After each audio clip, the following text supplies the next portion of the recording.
잠언 20장 1절 같이 읽겠습니다. 포도주는 거만하게 하는 것이요 독주는 떠들게 하는 것이라. 이에 미혹되는 자마다 지혜가 없느니라. 아멘. 성경은 술 마시는 것을 절대로 금하는 걸까요? 반드시 그렇지는 않습니다. 다만 술 남용의 위험스러운 결과를 강력하게 경고하고 있는 것입니다. 본절의 강조점은 술에 미혹되는 자마다 지혜가 없다라는 것입니다. 보통 이제 잠언서는 지혜의 말씀이라고 우리가 알고 있는데요. 그 지혜가 없다라는 거예요. 하나님을 경외함, 또 하나님의 또 말씀에 대한 그런 지혜가 없게 되는데 술에 미혹되면 그렇게 된다라는 거죠. 구체적으로는 술은 사람을 거만하게 만들고 사람을 소란스럽게 만든다는 겁니다. 그리하여 술은 사람으로 하여금 자신의 몸과 영혼을 상하게 만들고 언행에 있어서 실수를 하게 하며 죄를 범하도록 만든다는 것이죠. 우리 그 뒤에 몇 장 넘기셔서 말씀 한번 읽어볼게요. 잠언 23장. 잠언 23장 29절부터 35절. 잠언 23장 29절부터 35절까지 한번 같이 읽어볼게요. 시작. 재앙이 네게 있느뇨? 근심이 네게 있느뇨? 분쟁이 네게 있느뇨? 원망이 네게 있느뇨? 까닭없는 상처가 네게 있느뇨? 붉은 눈이 네게 있느뇨? 술에 잠긴 자에게 있고 혼합한 술을 구하러 다니는 자에게 있느니라. 포도주는 붉고 잔에서 번쩍이며 순하게 내려가나니 너는 그것을 보지도 말지어다. 그것이 마침내 뱀같이 물 것이요 독사같이 쏠 것이며 또 내 눈에는 괴이한 것이 보일 것이요 내 마음은 구부러진 말을 할 것이며 너는 바다 가운데 누운 자 같을 것이요 돛대 위에 누운 자 같을 것이며 내가 스스로 말하기를 사람이 나를 때려도 나는 아프지 아니하고 나를 상하게 하여도 내게 감각이 없도다. 내가 언제나 깰까 다시 술을 찾겠다 하리라. 네. 오늘 본문 말씀보다 더욱더 아주 신랄하게 술에 깊이 취하는 것에 대한 해악에 대해서 경고하고 있습니다.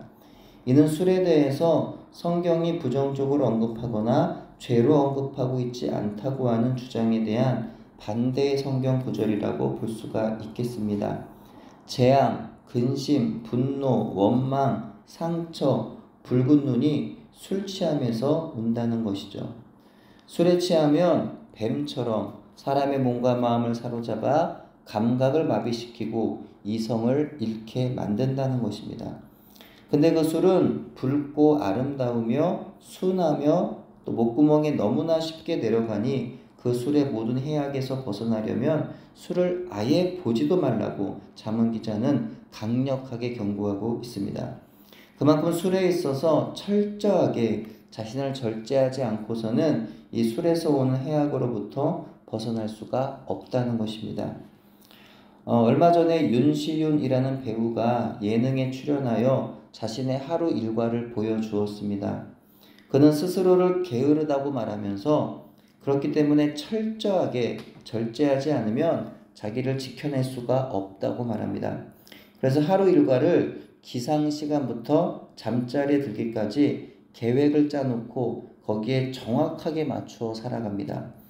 그 가운데 인상적인 것은 잠들기 전 핸드폰 잠금 장치라는 것이 있는데 핸드폰을 아예 취침 시간 동안에는 절대로 열지 못하는 장치가 되어 있는 박스 안에 집어넣는 것입니다. 또한 잠들기 전 와인을 즐기고 싶어서 향을 가미하여 수고롭게 준비하긴 했지만 그 와인을 마시진 않더라는 겁니다. 와인잔을 코에 대고 향을 몇 번 맡더니 스틱으로 와인을 찍어 혀끝에 두어 번 대고는 그 와인을 전부 버리더라는 겁니다. 이것은 아마도 그가 크리스천이기 때문에 미혹이 많은 연예계에서 자신을 죄로부터 지켜내기 위함으로 보이기도 하지만 또한 배우로서 일이 맡겨졌을 때 준비된 몸과 마음으로 임할 수 있도록 철저히 자신을 관리하는 것이었습니다. 짧은 시간 그 프로를 우연히 보게 되면서 자기 관리에 대한 생각을 하게 되었어요. 아침부터 운동으로 시작해서 절제된 음식으로 식사를 하고 집안을 깔끔하게 정돈하며 미래를 위하여서 언어 공부를 하기도 하고 작은 실수마저도 허용하지 않기 위하여 핸드폰과 알코올을 절제하는 모습을 보면서 저 배우처럼 똑같이는 살지 못하더라도 저 배우가 가진 태도는 배워야겠다라는 생각을 하게 되었습니다.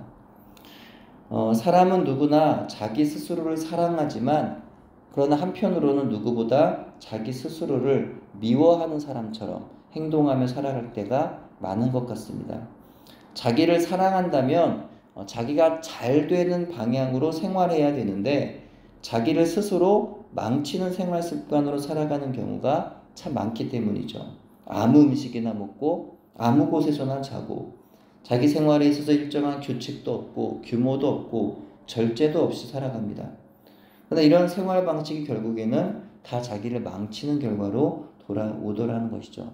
그 중에 하나가 바로 술의 문제라는 거예요. 사실 술 취함은 인생을 해롭게 하는 가장 강력한 유혹이 되기도 합니다. 술 문제는요, 여러 가지 문제들 중에 하나가 아니라 가장 강력한 문제가 될 수 있다는 거예요. 그래서 자문 기자가 이렇게 강하게 경고하는 것 아니겠습니까?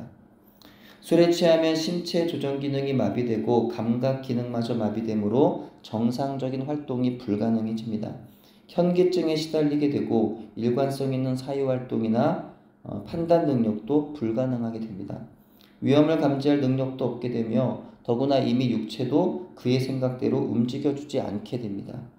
육체는 자기 육체지만 자기 뜻대로 자기 육체인 그것을 움직일 수가 없다는 거예요.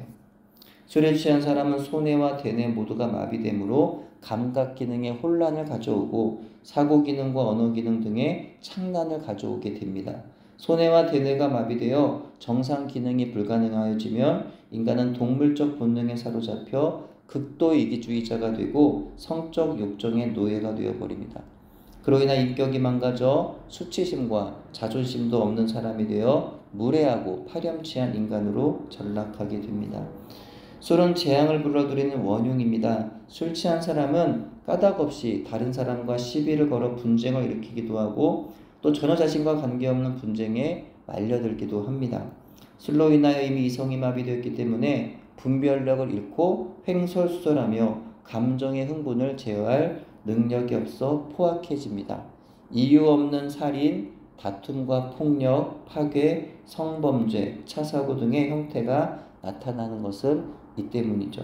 이처럼 술은 인간을 범죄자로 만들고 의지 박약자로 만들어 인격 파산자로 만들어 버립니다. 근심과 원망과 추한 모습 등의 악덕이 술에서 나옵니다. 술에 취하여 저지른 범죄와 재앙은 근심과 원망을 가져오고 또 품위의 타락을 가져오므로 내적 신념과 외적인 품격을 병들게 합니다. 술 취한 자는 공의를 굽게 하고 질병에 시달리게 하며 가난해지게 하고 지혜가 없어지게 합니다. 술 취한 자는 남에게 해를 끼치며 남의 신세를 지게 됩니다. 남에게 덕이 되고 유익이 되는 일은 하나도 하지 못하게 된다는 거죠. 이것이 알코올 중독에 이르게 되면 중독자는 술의 해독을 절실하게 원하면서도 그 해독으로부터 자신을 구출해낼 의지력이 없습니다. 술이 깨면 다시 또 술에 의존할 뿐이라는 거예요. 의지가 없는 곳에 바람직한 인생이 있을 수 없고 그 인격이 해체된 곳에는 희망이 있을 수가 없습니다.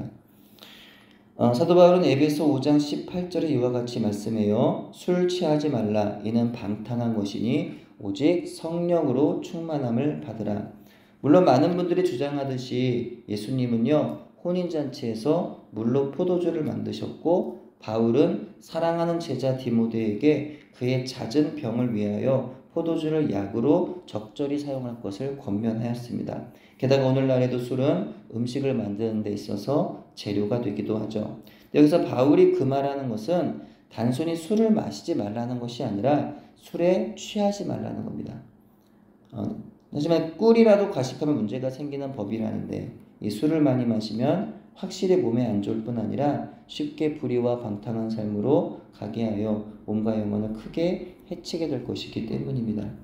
그렇다면 술을 단순히 마시는 정도는 괜찮다는 말인가?